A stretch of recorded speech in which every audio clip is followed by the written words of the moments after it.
आप देख रहे हैं श्री हरि कृपा आश्रम चैनल। संस्थापक स्वामी श्री हरि चैतन्य पुरी जी महाराज।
सारे विश्व में आप लोगों का प्यार ही हमेशा से सर्वत्र खींच करके ले जाता रहा है, ला रहा है और आगे भी ले जाता रहेगा। आपके ज्ञान, विश्वास, उत्साह और श्रद्धा के लिए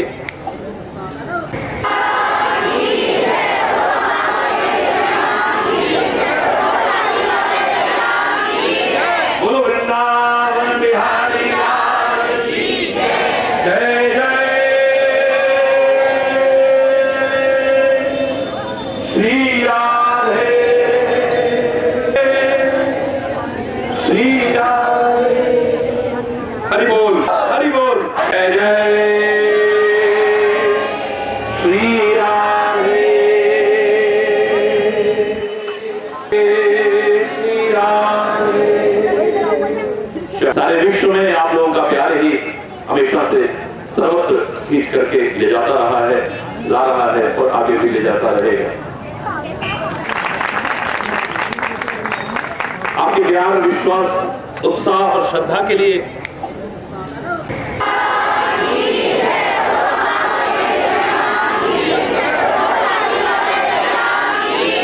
बोलो वृंदावन बिहारी लाल की जय जय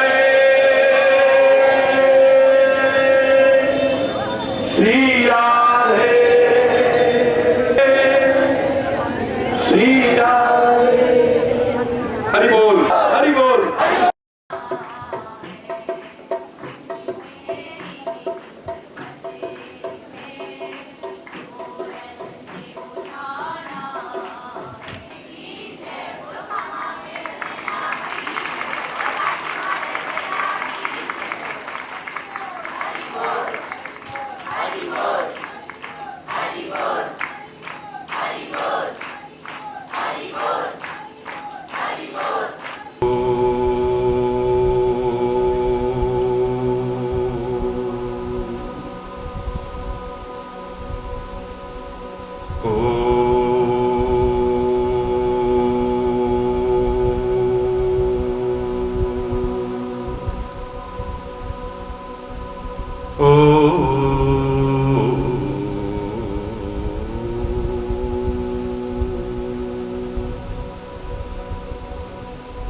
सर्वे भवन्तु सुखिनः सर्वे सन्तु निरामया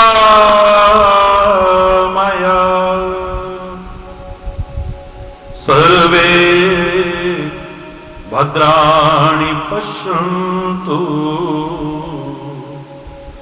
मा कश्चित् दुःखभाग् भवेत्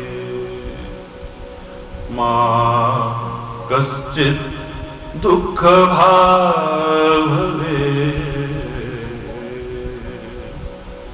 ॐ शान्ति शान्ति शान्ति।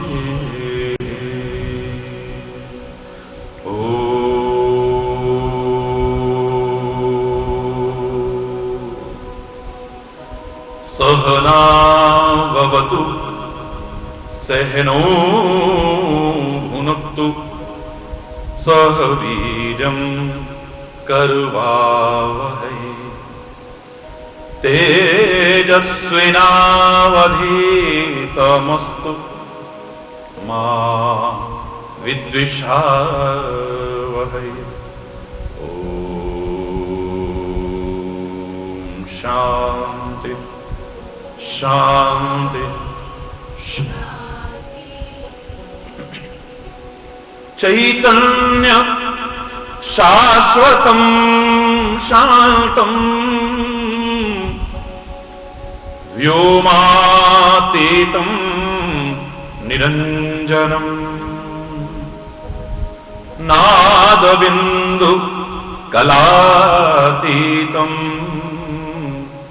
तस्मै श्री गुरुवे नमः तस्मै श्री गुरुवे नमः।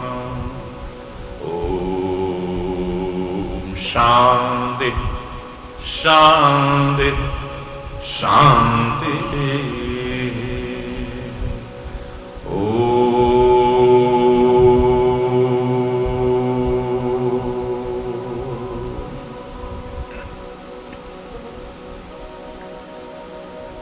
प्रार्थना करेंगे सभी लोग मेरे साथ मिलकर उस परमपिता परमात्मा से मात्र जबान से नहीं, हृदय से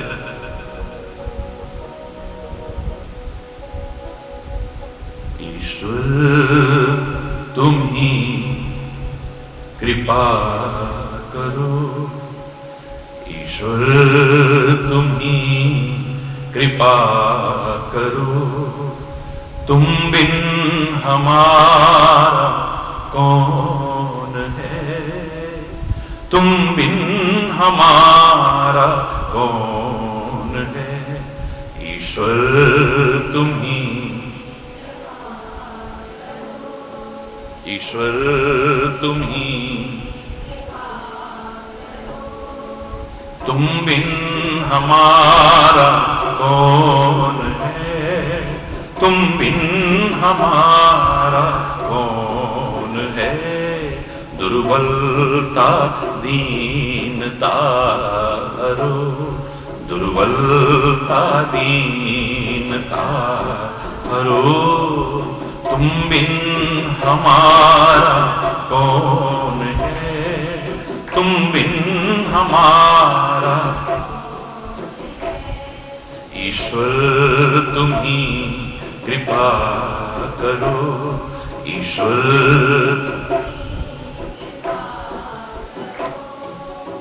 जग को रचाने वाला तू, बिगड़ी बनाने वाला तू,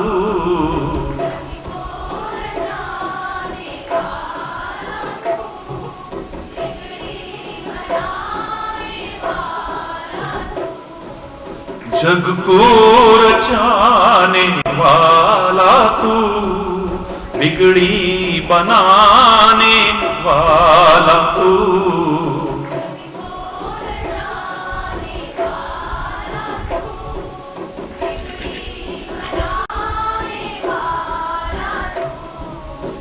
दुख को मिटाने वाला तू, दुख को मिटाने वाला तू, तुम बिन हमारा कौन है, तुम बिन हमारा कौन है। ईश्वर तुम्ही कृपा करो, ईश्वर तुम्ही कृपा करो, तुम बिन हमारा कौन है, तुम बिन हमारा कौन है।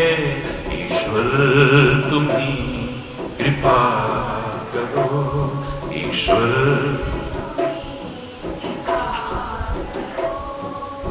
जग को रचाने वाला तू, बिगड़ी बनाने वाला तू,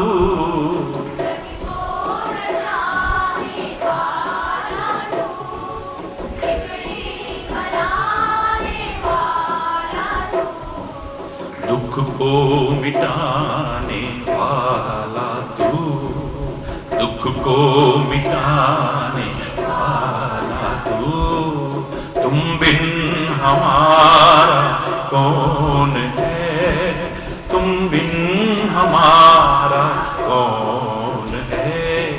ईश्वर तुम्ही कृपा करो, ईश्वर तुम्ही,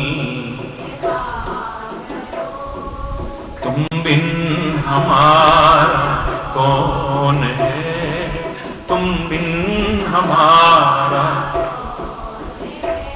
ईश्वर तुम्ही, ईश्वर तुम्ही, माता तू ही पिता, बंधु तू ही सखा,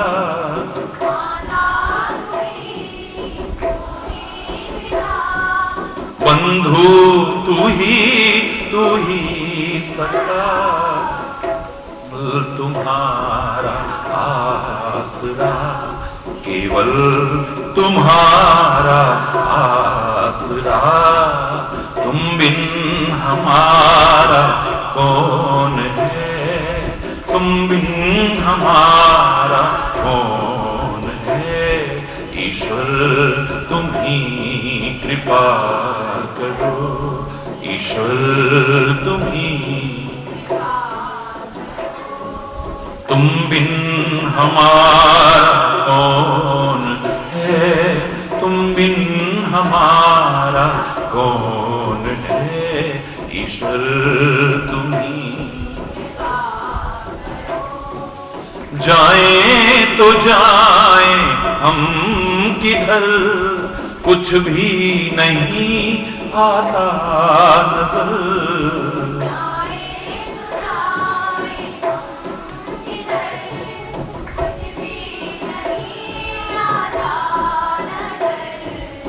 जाए तो जाए हम किधर, कुछ भी नहीं आता नजर,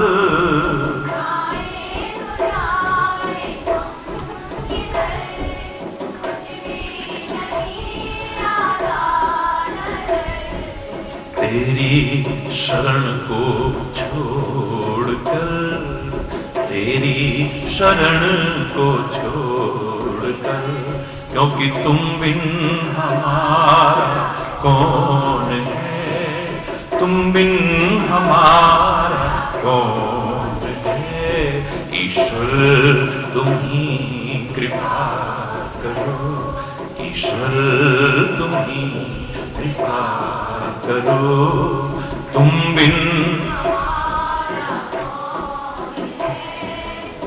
बिन हमारा कौन है। ईश्वर तुम्ही कृपा करो, ईश्वर तुम्ही कृपा करो, कृपा करो, कृपा करो, कृपा करो।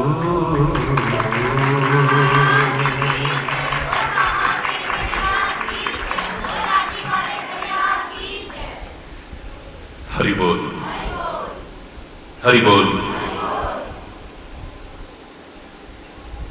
हरि बोल।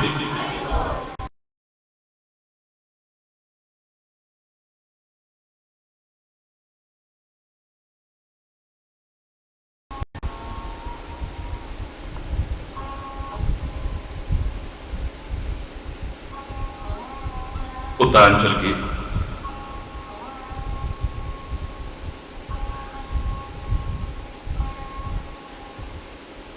इस आंचल में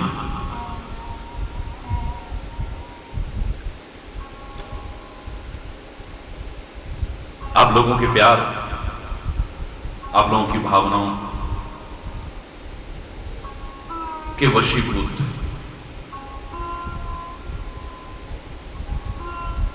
यहां खिंचा हुआ आया आपका लाठी वाला भैया। ईश्वर कृपा से जो ये सौभाग्य मिला है, इसमें उपदेश नहीं, एक विचार,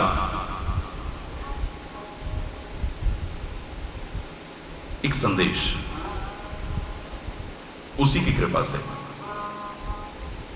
आप सबके माध्यम से सारे विश्व के आगे रखेगा और वो हमारे जीवन को एक दिशा दे सकेगा, इतना मुझे परमात्मा की कृपा पर पूरा विश्वास है। वो दूर नहीं है, हमसे एहसास कराता रहता है समय समय पर। आप देख रहे हैं कि कार्यक्रम प्रारंभ हुआ और बाहर जो तप रहे थे, आप आज कितनी राहत मिली है आपको। घनश्याम प्रातःकाल से ही आज अपना दर्शन करा रहे हैं। बाहर के ताप में काफी राहत मिली है और मिलेगी। मैं तो कह रहा हूं, जो तीनों तापों से संसार भर के प्राणी जल रहे हैं, अंतर भी जल रहा है, वहां भी तुम्हें शांति मिलेगी। इस संदेश को मात्र सुन करके नहीं, जीवन में अपना करके, इतना मुझे भरोसा है।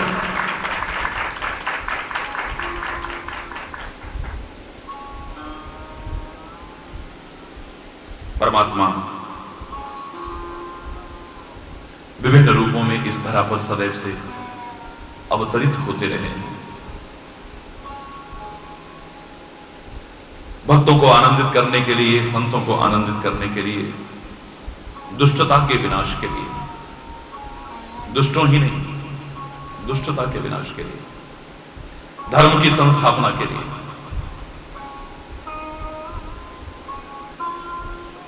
और परमात्मा के उन विभिन्न अवतारों के चरित्र को जब हम पढ़ते हैं, सुनते हैं, देखते हैं,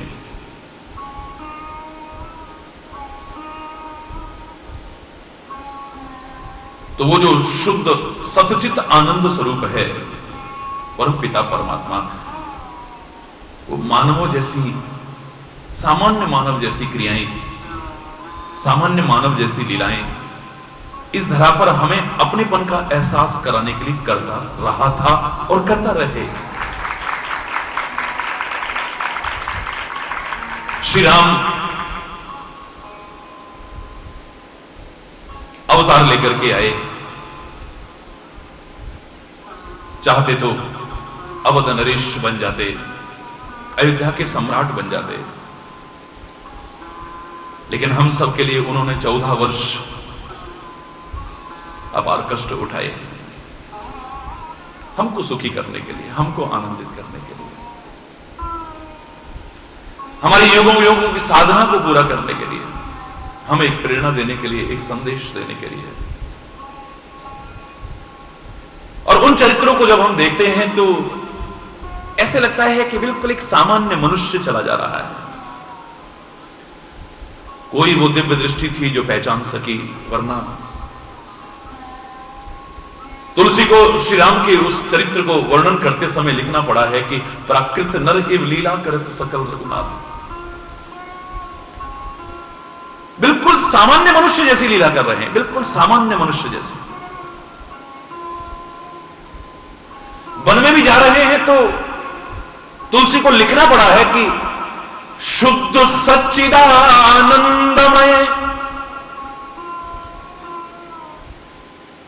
कंद भान कुल केतु चरित करत नर अनुहरत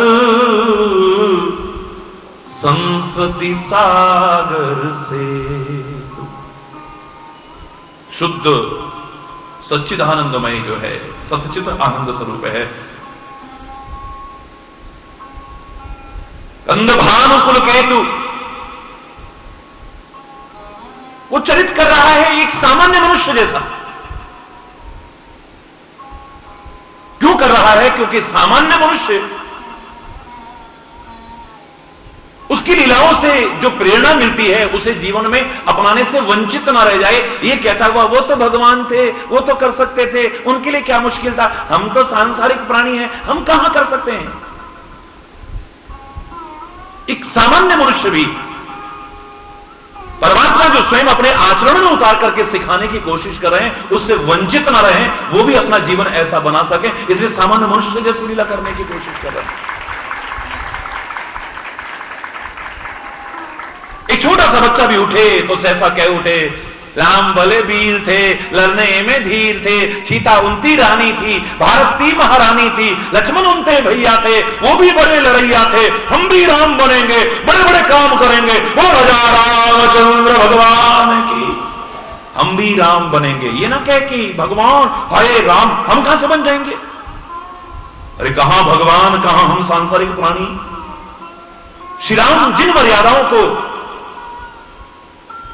जिन नैतिक मूल्यों को अपने जीवन के आचरण में उतार करके दिखा रहे हैं, सामान्य मनुष्य बन करके दिखा रहे हैं, सामान्य मनुष्य उनको अपने जीवन में अपनाने से कहीं वंचित न रह जाए, इसलिए ऐसा करने की कोशिश कर रहे हैं। और वैसे भी जो किसी को भी कुछ सिखाना चाहे उसे उसके स्तर पर उतरना पड़ता है, तब उसके संदेश का प्रभाव पड़ पाएगा, वरना नहीं पड़ेगा। यह मैं हमेशा से कहता रहा हूं। और इसी को अवतार कहते हैं। अवतार का अर्थ कुछ और नहीं है, मैंने हमेशा कहा है, अवतार यानी नीचे उतर आना।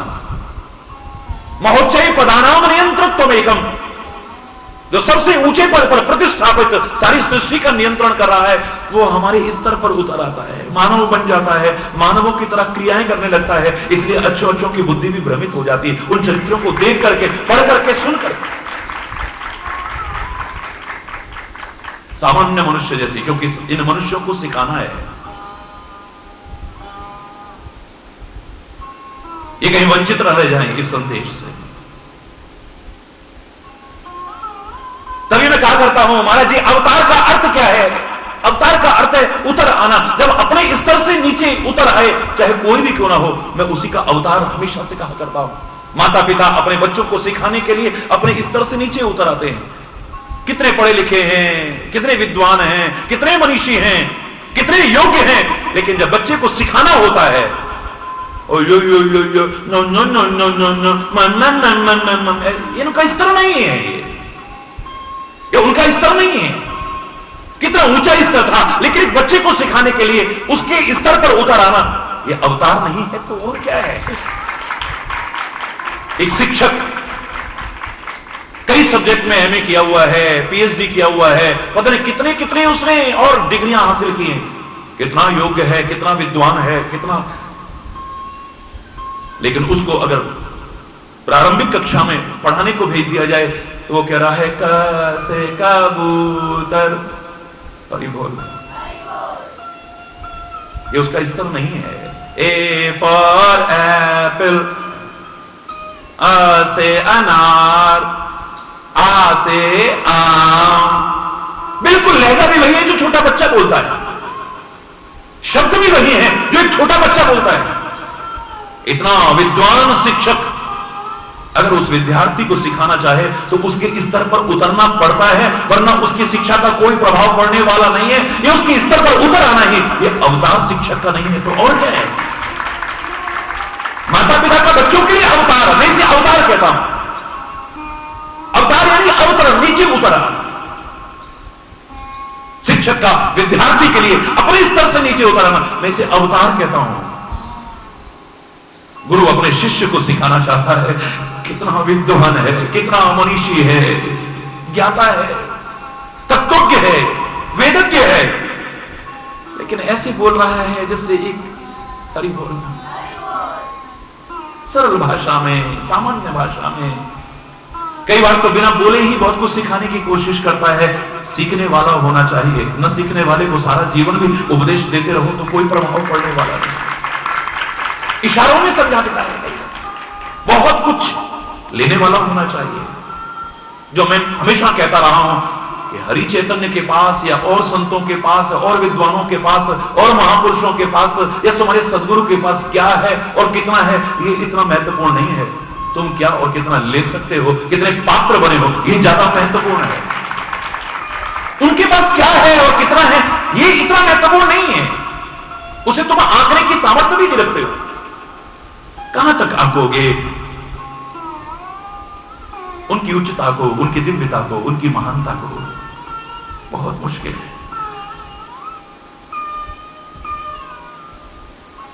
तुम आकाश का अंत नहीं पा पाते हो, चाहे अंतरिक्ष में भी चले जाओ। तो संत का, सदगुरु का और परमात्मा का तुम कभी अंत पा सकोगे? मुझे नहीं लगता है। लेकिन वो अनंत बिल्कुल तुम्हारे स्तर पर उतर आता है, क्योंकि तुम्हें सिखाना है। ये सदगुरु का अपने स्तर से शिष्य के स्तर पर उतर आना, ये सदगुरु का अवतार नहीं है तो और क्या है? परमात्मा सारी दुनिया को सिखाना चाहता है, सारी दुनिया को। इनको मैंने पैदा किया है, ये चाहे जैसा मन माना जीवन जी रहे हैं, आचरण जी रहे हैं, तो उसके कारण इनकी दुर्गति हो सकती है। दुखों के मकड़ जाल में फंस सकते हैं। ये अपने कर्मों के कारण ये विपदाओं में फंस सकते हैं। ये मैं इनका पिता हूं, मैं इनकी माता हूं, इनका हितैषी हूं, मुझे अच्छा नहीं लगेगा। इन्हें उबारना है, इन्हें संभालना है, अपने जीवन के आचरण में अपना करके इनको मार्गदर्शन देने की कोशिश करनी है। तो वो परम पिता परमात्मा, वो अनंत, वो अगाध, वो अथाह, जिसकी कोई था नहीं पा सकता है, वो निराकार, वो अजन्मा, वो अगोचर, वो अव्यक्त ब्रह्म, वो अकथनीय ब्रह्म, जिसके बारे में कहना किसी के बस की बात नहीं है। वो एक सामान्य मनुष्य बनकर के हमको हमारे बीच आकर के सिखाने की कोशिश करता है। यही तो उसका अवतार है। और अवतार का अर्थ क्या है? लगता ही नहीं है कि परब्रह्म परमात्मा है ये परात्पर ब्रह्म है, ये सारी सृष्टि का नियंता है। ये गेंद खेलता मिलता है कहीं, गाय चराता खेल मिलता है कहीं, मक्खन चुराता मिलता है कहीं, कहीं प्यार और अपनापन लुटाता मिलता है कहीं, कहीं वन में जाकर के ऋषि मुनि की कुटियाओं को पवित्र करता मिलता है कहीं, कहीं शबरी के झूठे पेड़ों को खाता मिलता है कहीं, विदुर के रूखे साग को कहीं खाता मिलता है, कहीं विद्रानी के हाथ के उन छिलकों में ही आनंद लेता मिलता है। इस सारी लीलाओं को अगर देखोगे तो कहीं भी ऐसा नहीं लगेगा कि अरे बोल 14 वर्ष जंगलों में भटक रहा है कहीं, हा सीते, सारी सृष्टि का घट-घट का जानने वाला, मेरी सीता कहां है, मेरा सीता कहां है, कहता वो मिलता है कहीं। लोगों के मन में शंकाएं तभी तो होती हैं, ये भगवान कैसे हो सकता है, ये भगवान कैसे हो सकता है, ये भगवान कैसे हो सकता है। कभी कन्हैया की लीलाओं को देख करके ब्रह्मा, सारी सृष्टि को पैदा करने वाला ब्रह्मा, उसकी बुद्धि भ्रमित हो जाती है। एक सामान्य मनुष्य की तो बात छोड़िए, धोखा खा जाता है, ये भगवान कैसे हो सकता है। सारे गाय बछड़ों को, ग्वाल वालों को चुरा करके ले जाता है, अपहरण करके ले जाता है, कंदराओं में डाल देता है। 1 वर्ष बाद लौट के आता है तो देखता है कि ब्रज में बिल्कुल जीवन यथावत चल रहा है, वही ग्वाल बाले हैं, वही गाय बछड़े हैं। जाके देखता है तो जितने छुपा के रखे थे वो भी वहां उतने के उतने हैं, और यहां आता है तो उतने। 1 वर्ष तक उसकी बुद्धि सही नहीं हुई, अब आकर के चरणों में गिरता है। ब्रह्मा की बुद्धि भ्रमित हो गई तो एक आम आदमी की क्या दशा होती होगी। तुम देवताओं की बात नहीं, देवताओं के राजा इंद्र की बुद्धि भ्रमित हो जाती है, और वो परीक्षा लेने के लिए मेरी पूजा बंद कराई इसने, इस ग्वाले ने, इंद्र, देवताओं का राजा इंद्र, भगवान की एक विभूति इंद्र, वो सामान्य मनुष्य जैसी लीलाओं को करते देख करके अपनी बुद्धि को भ्रमित कर बैठता है। उसको, उसके सहयोगियों को और उसकी सारी ब्रजभूमि को डुबाने की प्रतिज्ञा कर बैठता है। 7 दिन तक मूसलाधार बारिश करने लगता है।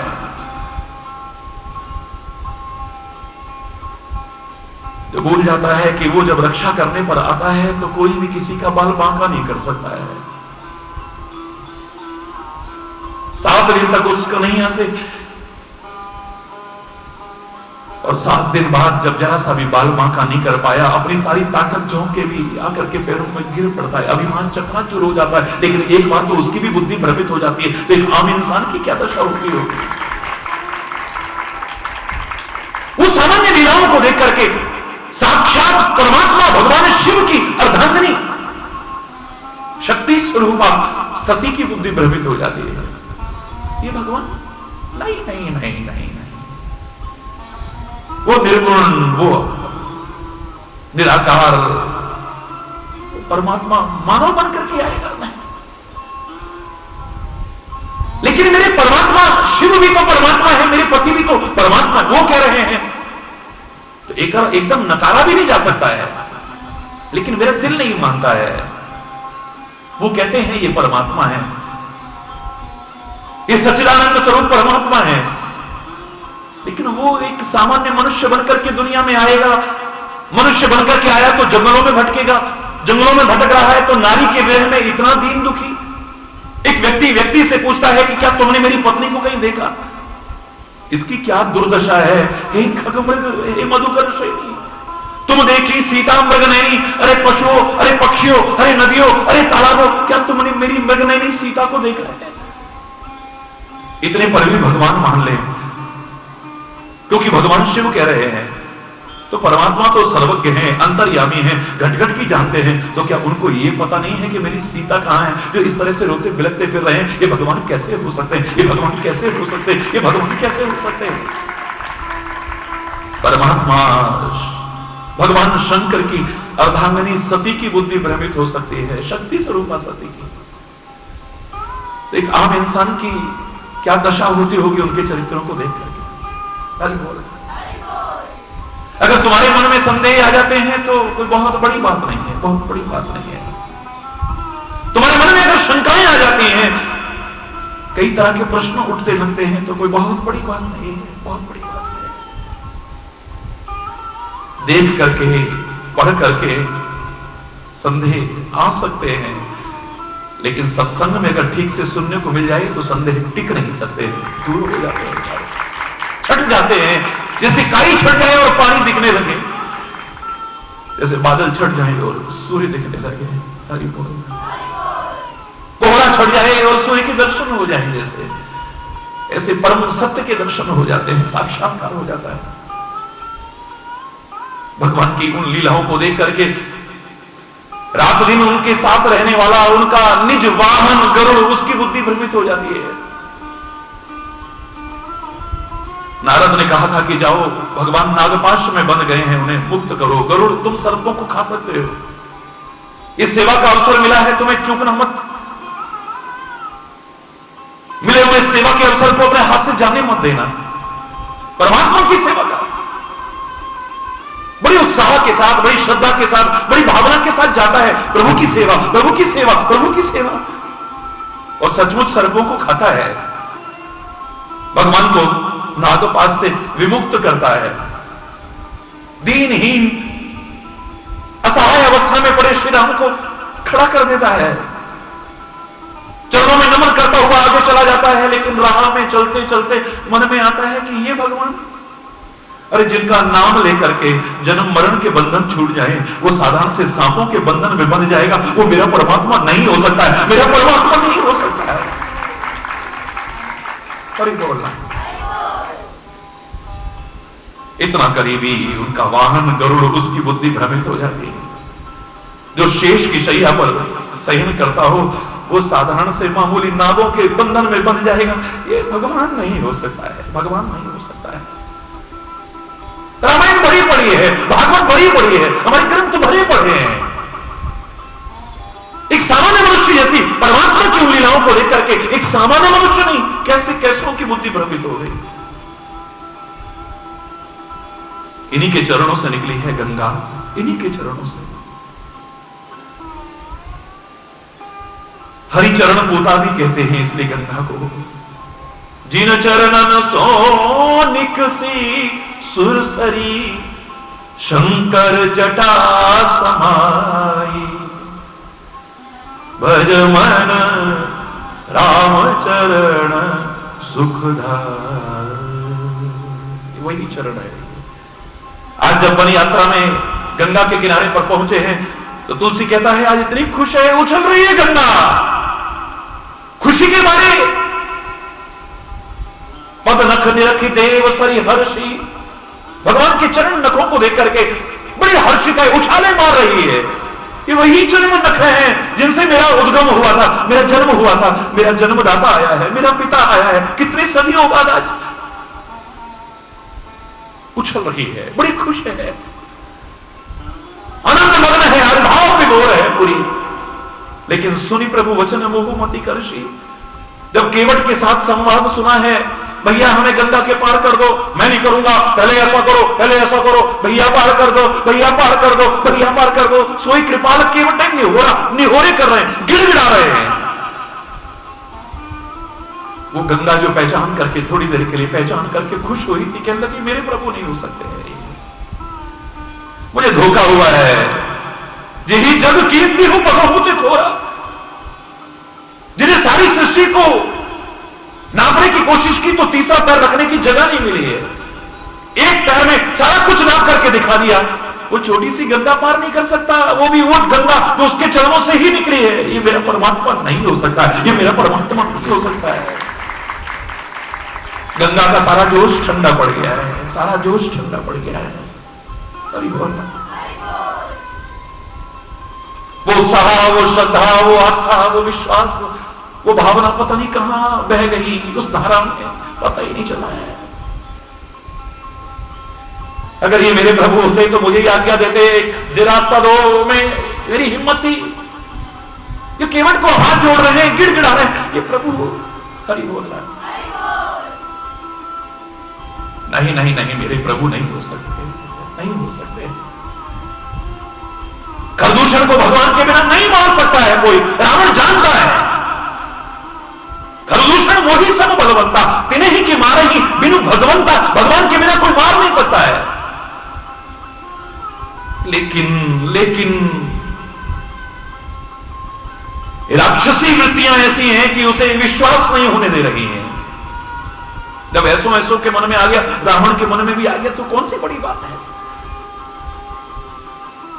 मैं तो परीक्षा लूंगा तब समझूंगा कि भगवान हो सकते हैं। भगवान क्यों देंगे परीक्षा भाई? वो मजबूर है, एक राक्षस बन करके तुम भगवान की परीक्षा लेना चाहो। मैंने तो वैसे भी आपसे कहा था, परीक्षा लेने का एक नियम संसार में भी प्रचलित है कि जिसकी तुम परीक्षा लेना चाहो उससे ज्यादा योग्य होने चाहिए, या कम से कम उसके समकक्ष तो होने चाहिए, वरना तुम्हें परीक्षा लेने का कोई अधिकार नहीं है। एमए पीएचडी पास की परीक्षा लेना 8वीं क्लास का विद्यार्थी चाहे तो मूर्खता ही होगी शायद, तभी तुम धोखा खा जाते हो। संत की परीक्षा लेना चाहो तो तुम्हें संत पहले बनना पड़ेगा, वरना संत को नहीं समझ पाओगे। गुरु की परीक्षा लेना चाहो तो गुरु के स्तर पर पहले आना पड़ेगा, तब परीक्षा अगर लोगे तो तुम। और परमात्मा की परीक्षा लेने के लिए परमात्मा के स्तर तक पहुंचे बिना तुम परमात्मा की परीक्षा न ले पाओगे, न समझ पाओगे, बुद्धि को भ्रमित ही करोगे। इसके अलावा कुछ नहीं मिलने वाला है। हमने परीक्षा ली है, अरे कुछ नहीं, हमने परीक्षा ली है, कुछ नहीं। यही रावण कहता रहा। पूरा रामचरितमानस पढ़ करके देखना, रावण के मुंह से एक बार राम शब्द नहीं निकला है, राम शब्द नहीं निकला है पूरी रामायण में। जब तक जीवित रहा है राम शब्द उसके मुख से कहीं नहीं कहलाया है तुलसी ने। हरि बोल।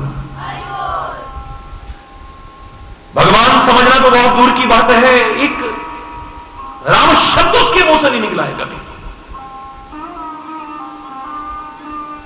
क्यों नहीं निकला है? क्योंकि मैंने परीक्षा ली है। मैं जब तक अपनी आंखों से कुछ नहीं देखूंगा तब तक विश्वास नहीं करूंगा। मैं ये राक्षसी वृत्तियां होती हैं जो सत्य के प्रति विरोधाभास रखती हैं। आप किसी से कहो फलाने बड़े महान हैं, बड़े शक्तिशाली हैं, जब तक अपनी आंखों से हम कुछ नहीं देखते हम विश्वास नहीं करते जी। अरे बड़ी शक्ति है, बड़े महान है, उन्होंने ऐसे चमत्कार करे, ऐसे चमत्कार। मैं जब तक अपनी आंख से कुछ चमत्कार ना देखूं मैं नहीं मानता हूं। और जरा किसी की बुराई करके देखो, झूठ मूठ भी करके देखो, झूठ मूठ भी करके दो, फलाना फलानी को लेके भाग गया, तब नहीं कहेंगे। जब तक अपनी आंखों से न देखे तब तक विश्वास नहीं करेंगे। तब खुद तो विश्वास है, हाँ ऐसा तो नहीं समझते थे हम, ऐसा तो नहीं समझते थे। अरे तूने सुना, अरे तूने सुना, अरे तूने सुना, अरे तूने सुना, अरे तूने सुना। हाय वो ऐसा कह रही थी, वो ऐसा कह रहा था, वो ऐसा कह रहा था। अब खुद ही विश्वास नहीं करेंगे, औरों को भी विश्वास कराने की कोशिश करते हैं। जो सत्य के प्रति विरोधाभास रखेगा कि एक चीज को, सत्य को, किसी की महानता को तो सहज में स्वीकार न करे जब तक आंखों से न देखूं, लेकिन किसी की बुराई को सहज में स्वीकार कर ले, मैं ऐसे लोगों को राक्षसी वृत्ति का, रावणी वृत्ति का समझता हूं। हरि बोल। रावण कहता है माना कि भगवान के बिना उन्हें कोई मार नहीं सकता है प्रदूषण को, लेकिन मैं जब तक अपनी आंखों से कुछ न देख लूं मैं नहीं मानूंगा कि वो भगवान है। हरि बोल। भगवान को क्या जरूरत है तेरी परीक्षा में उत्तीर्ण होने की कोशिश करें, तेरी परीक्षा को वो स्वीकार करें। मेरी क्या परीक्षा होगी? मैं एक नकली मायावी हिरण बनाता हूं, नकली मायावी हिरण बनाता हूं, अद्भुत विचित्र, जैसा दुनिया में ना कहीं देखा होगा, ना सुना होगा, ना पढ़ा होगा। अगर ये भगवान होंगे तो उसके पीछे नहीं भागेंगे, ये मेरी परीक्षा है। हरि बोल। अगर ये उसके पीछे नहीं भागते हैं तो मेरी परीक्षा में वो भगवान सिद्ध होते हैं, क्योंकि वो अंतर्यामी पहचान गए ये नकली हिरण है। और नकली चीज के पीछे एक आम आदमी नहीं भागता है, तो भगवान नकली चीज के पीछे काहे को भागेगा? अगर उसके पीछे नहीं भागते हैं तो ये भगवान है, और अगर भागते हैं तो एक सामान्य मनुष्य है, सुंदर सा हिरण देखा, चलो शिकार करते हैं, चलो शिकार करते हैं। अगर उसके पीछे भागते हैं तो फिर राजकुमार हैं, ये भगवान नहीं है मेरी निगाह में। रावण की परीक्षा में क्या श्री राम भगवान सिद्ध हुए? बोलो ना, भगवान सिद्ध हुए? नहीं हुए। एक राजकुमार सिद्ध होते हैं क्योंकि उसके पीछे भागते हैं, भागते हैं उसके पीछे। तभी तो सारा जीवन उसने कभी स्वीकार नहीं किया कि भगवान हो सकते हैं। अपनी पत्नी मंदोदरी ने इतना सिखाया कि तुम उनसे विरोध मत करो, वो अखिल भुवनपति हैं, सारी सृष्टि के मालिक हैं, वो परमात्मा है, वो उनसे विरोध मत करो। माल्यवंत बुजुर्ग है, उसने सिखाया, इसके समझ में नहीं आया। अपना भाई विभीषण इतना समझाता है, इसके समझ में नहीं आया, क्योंकि मैंने अपनी आंखों से देखा है वो भगवान हो ही नहीं सकता है, मैंने परीक्षा लेकर के देखा है। हरि बोल। रुद्र का स्वरूप, भगवान शंकर का प्रतिरूप, साक्षात बजरंग बली आके समझाता है, बड़ी अच्छी तरह समझाता है, इसके समझ में नहीं आती है, ये स्वीकार नहीं करता। मैंने देखा है अपनी आंखों से, परीक्षा लेके देखा है, ये भगवान नहीं हो सकता है। कुंभकर्ण ने कितना समझाया, मारीच ने कितना समझाया, पता नहीं किस किस ने कहां कब कब इसे नहीं समझाया, लेकिन इसकी समझ में कुछ नहीं आया, क्योंकि इसकी परीक्षा में भगवान सिद्ध नहीं हुए। उनकी लीलाओं को देखकर कैसी इसकी बुद्धि भ्रमित हो गई है। जब इतना वेद वेदज्ञ, परम विद्वान, परम तपस्वी रावण जैसा नहीं समझ पाया, उसके मन में ऐसा आ गया, तो एक आम आदमी के मन में आ जाए तो कौन सी बड़ी बात है? क्यों करते हैं एक सामान्य मनुष्य जैसी लीला फिर प्रभु? अरे भगवान की सेवा करने के लिए जिन्होंने बंदर का रूप भी स्वीकार किया हो, क्योंकि नारद ने श्राप दिया है। 3 श्राप में से एक श्राप उसका यही था कि जैसे तुमने वानर की देह हमारी बनाई है, मुख बनाया है, तुमने सोचा होगा बंदर बहुत बेकार होता है। जब तुम जंगलों में अपनी नारी के विरह में भटक रहे होगे ना ऐ परमात्मा, उस समय बंदर ही तुम्हारी सहायता करेंगे और दुनिया में कोई तुम्हारी सहायता नहीं करेगा। देवता कहते हैं फिर तो बहुत अच्छा है, वो बंदर और कोई क्यों, हम ही क्यों ना बन जाए। भगवान शंकर कहते हैं फिर तो सेवा का मौका मैं भी अपने हाथ से, जब परमात्मा को मानव बन करके आना है और नारद के श्राप को अंगीकार करते हुए वानरों ने उनकी सेवा करनी है, उनकी सहायता करनी है, तो परमात्मा मुझे भी अगर बंदर की शक्ल मिल जाए तो इस सेवा का मौका मैं भी अपने हाथ से नहीं जाने दूंगा। मेरा हनुमान, सारे देवी देवता, ये वानर कोई और नहीं है, ये सारे देवी देवता है। ये वनचर देह धरी क्षिति माही, इस पृथ्वी पर वो वानर का शरीर धारण करके सभी देवी देवता आ गए हैं। उन्हें मालूम है कि ये परमात्मा है, हम इनकी सेवा करने आए हैं। लेकिन मैंने आपको बताया था जब समुद्र पर पुल का निर्माण हुआ,